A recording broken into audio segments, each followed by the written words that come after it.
sobre Itaúsa. Você não Itaúsa. acha que é uma holding de chinelinho? Não, eu discordo do Márcio. E os esses dividendos de balinha vão melhorar ou não vão melhorar? Itaúsa, eu arrependi depois de ter vendido. Eu falei com o Fabião. E quando chegou no preço de novo que eu achei que valia, eu entrei de novo na posição.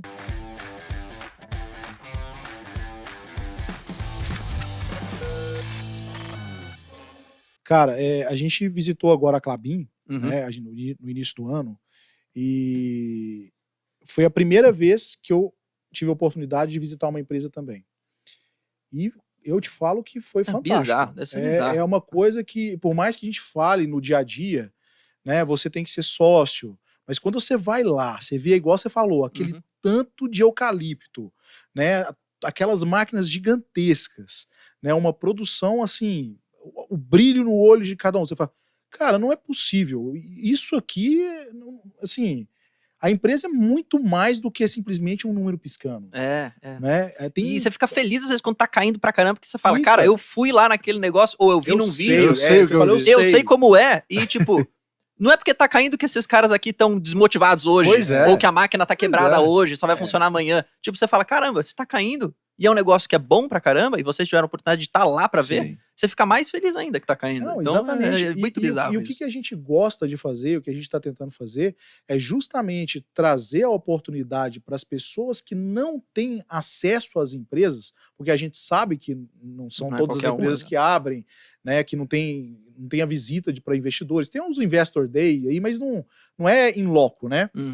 Então a gente está trazendo muitas vezes esse olhar do sócio, e a gente chega e começa a mostrar por dentro das empresas, que foi o que a gente fez com a Klabin, que inclusive saiu essa semana na quarta-feira, semana passada, quarta-feira passada, saiu um vídeo, que eu não sei se você teve a oportunidade de assistir. Sim, eu vi. Né, da nossa visita à Klabin. Foi muito legal. Que a gente gravou agora pro nosso MBA, que a gente tá abrindo uma turma agora, e a gente sempre tá fazendo isso. Então a ideia é que a gente vá fazendo outras visitas, gravando e trazendo esse olhar do pequeno dono de um grande negócio, para que as pessoas também se sintam por dentro da empresa e mais conectadas com a empresa. Então a gente tem essa missão de aproximar a empresa, né, do pequeno investidor. A gente vai no final do mês agora, a gente vai visitar a Suzano. Pô, que legal. Né? Então a gente já tá com um pipeline de gravação de várias empresas para justamente trazer para o pessoal esse material, que eu acho que não tem ninguém realmente, igual você falou, que tá trazendo esse olhar, né, de visita às empresas e com a linguagem que a gente tenta trazer simples. A gente não vai lá, pode reparar, no vídeo da Klabin, não tem nenhuma pergunta sobre número. Você reparou isso? Você só fala do negócio, do que os caras estão fazendo, dos planos que eles têm, não do tipo, você acha que a celulose vai subir ou cair amanhã? Exato. Não existe o CAPEX isso. Da Klabin, ninguém fala. Ninguém fala isso. A nossa proposta para visitar a empresa é uma investigação mais qualitativa do negócio. Não é para você ficar sabendo, a celulose caiu, subiu, quanto que vai ser, não sei o quê. Porque se você pegar qualquer conferência de analista, cara, são as mesmas perguntas sempre. Sempre os caras não focam no negócio em si, na qualidade, para entender outras coisas. Né? Então, porque se a gente quiser pegar número, a gente entra no site do RI e pega. Tem um monte, exato. Né? Tem um monte de número. Fala com um monte de pessoa que também tem um número, né? Se for exatamente. Cara, aqui na Genial, o pessoal ele falou assim, um cara que acompanha nossas lives, levem o Rosolino na Klabin, que ele chora de ver, que ele vai chorar só de imaginar. Porque aqui na Genial eu sou um dos caras que defende muito a Klabin, porque eu gosto muito da empresa. Eu vi que você tava comprando esse dia. Então, eu tava comprando e sempre tô comprando, enfim, desde que tenha, obviamente, a margem, eu faço os programas, tá, aqui e falo de Klabin. Então o pessoal me conhece como o cara da Klabin aqui. Que eu sempre Você gostou do episódio? Gostei muito. Aí eu falei pro pessoal, cara, vocês não têm ideia do que é legal. Se eu fiquei feliz andando na estrada, vendo o tamanho do horizonte, que é uma plantação de eucalipto, vocês não têm ideia do que se eu fosse visitar o negócio para ver como é. E outra, você vê como a empresa tem um processo muito estruturado. Desde lá das mudinhas, que vocês falaram com a moça, tem 30 anos, eu não lembro quantos anos ela tem de Klabin lá, que vocês falaram com ela, que tinha as mudinhas lá que tava fazendo, lá do eucalipto, que a raiz é assim, assado. E aí depois... Dona Ivone. Isso mesmo. Cara, aí você percebe, isso é um negócio que eu tô investindo. Nisso daqui que eu quero. Eu não tô investindo num negócio que não existe. Porra, existe e tá ajudando a sociedade, se você for pensar. Totalmente. Então acho que esse é uma mensagem tipo de empreendedor, assim, que eu gosto de pensar e que tem ajudado. E tem uma coisa interessante, até não saiu nesse vídeo. Cortou, mas depois a gente vai lançar um outro vídeo full, dessa visita. E tem uma coisa que a gente fez lá na visita, a gente conversou com a Dona Ivone, que estava há 30 anos, vários diretores, todos com décadas de empresa. E uma pergunta que pra gente fazia sempre no final da entrevista, que foi cortada, brigar com o povo, mas depois a gente solta na full, que era que pegava eles desprevenidos e perguntava assim, se você pegasse a Klabin e fosse definir em uma palavra, qual que seria? E é super interessante você escutar a resposta das pessoas. Pô, que legal. Porque é de forma espontânea. Né? Então, eu vou deixar no ar isso, quando sair, aí vocês vão fazer uma olhada. Mas eu tenho certeza que quando o pessoal escutar a resposta de cada uma dessas pessoas que a gente entrevistou, eles vão ver que tem um brilho no olho de cada um. Então é uma empresa que tem uma cultura muito forte e isso passa para frente lá dentro. Você sente isso das pessoas, que é real. Né? Não, e eu tenho certeza que nenhum deles vai falar, não, eu gosto porque o resultado do próximo trimestre vai ser bom e vai subir. Eu tenho certeza que ninguém vai falar, e ninguém passa pela cabeça do cara. Não, e outro, né, às vezes a galera, sei lá, o cara comprar R$4 uma preferencial, ela cai pra 3, ele fica desesperado, né, e a Klabin tem 124 anos de história, já passou por guerra, primeira, segunda, já passou por troca de governo, moeda real, não sei o quê. Mas você não tá sozinho não, viu? Porque a Klabin é minha empresa preferida. Viu? Tá? Você tem um parceiro aqui. Você vai ter que me convidar pra ir lá, eu vou dirigindo, se quiser, a gente vai dirigindo até lá.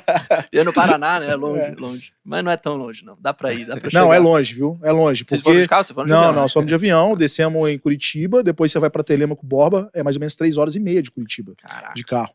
Caraca. É chão. Mas vale a pena. Mas vale a pena. Vale cada minuto, cada segundo. É um MBA que você tem.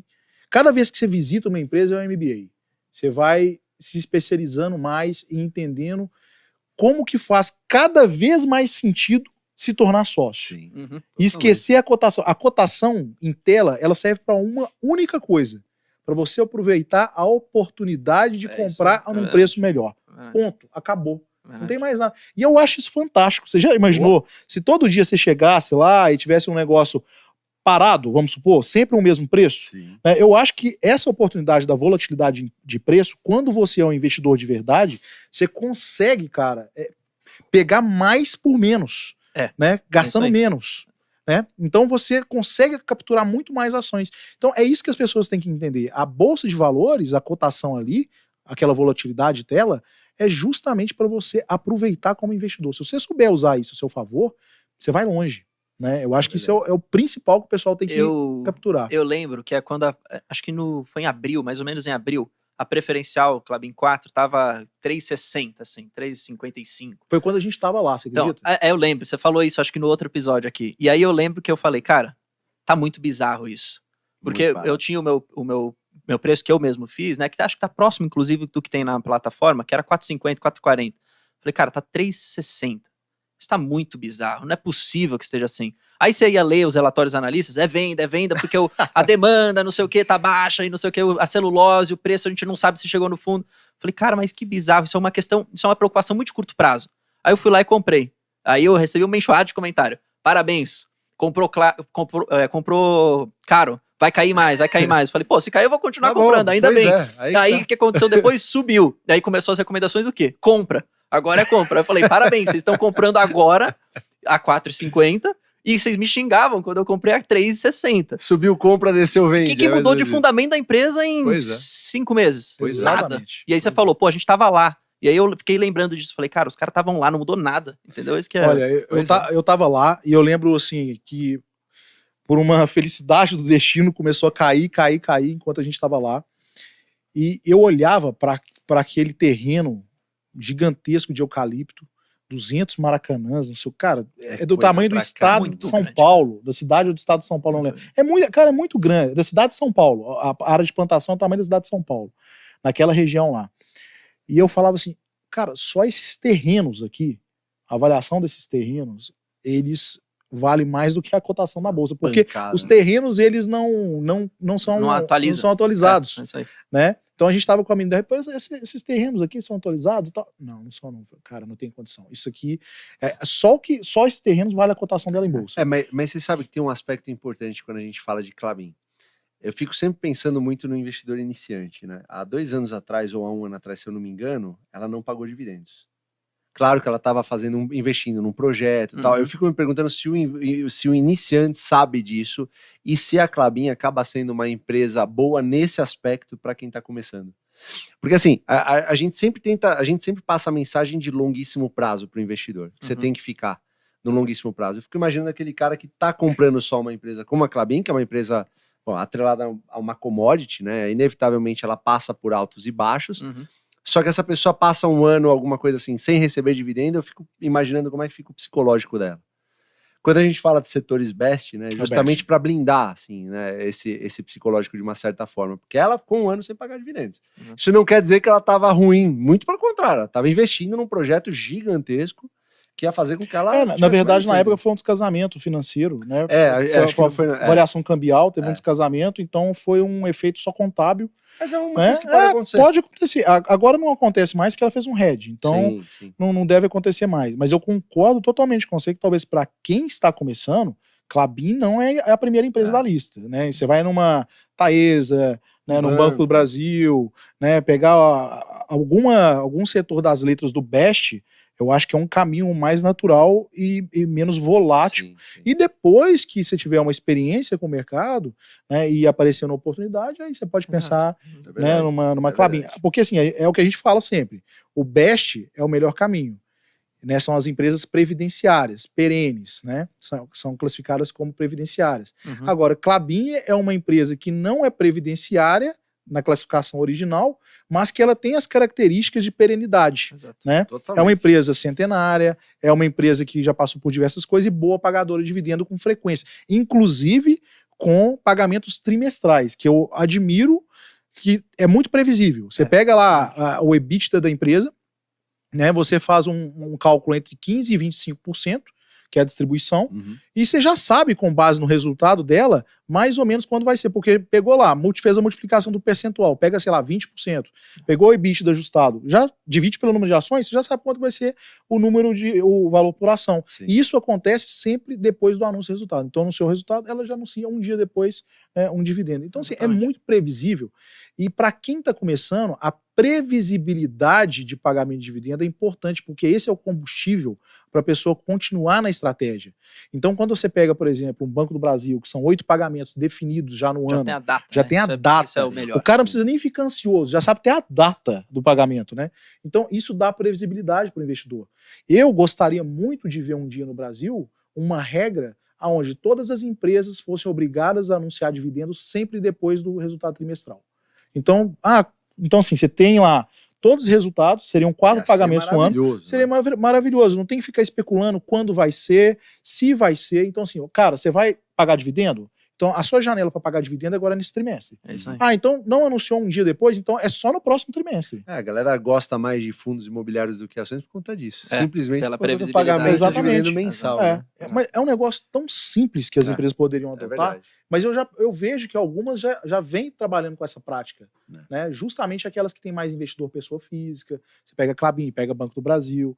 Né? Então eu acho que é um caminho que talvez se torne natural e tomara, que eu acho que seria muito positivo para o mercado. Sim. Sobre Itaúsa. Inclusive você falou que iria comentar aqui sobre Itaúsa. Eu quero, na verdade, fazer a seguinte provocação. Manda bala. E esses dividendos de balinha vão melhorar ou não vão melhorar? Porque é o que todo mundo está esperando, né? Quem tem...